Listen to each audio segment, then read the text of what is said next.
দেবী প্রশমিত পুনরায় নয়ন বিমোহন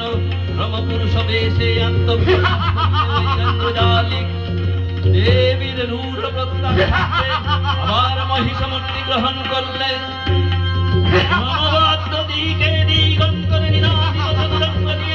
অসুরেশ্বর দেবীকে পরাজিত করবার মনসে উল্লসিত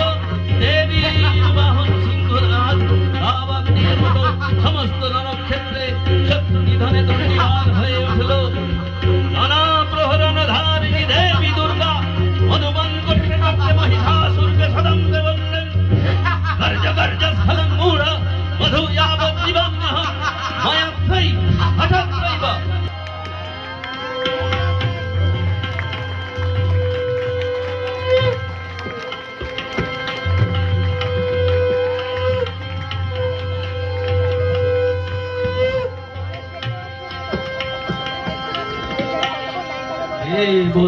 দেবতাগণ সানন্দে দেখলেন দুর্গা মহিষাসুরকে শূলে বিদ্ধ করেছেন, আর খড়গ নিপাতে দৈত্যের মস্তক ভুলুণ্ঠিত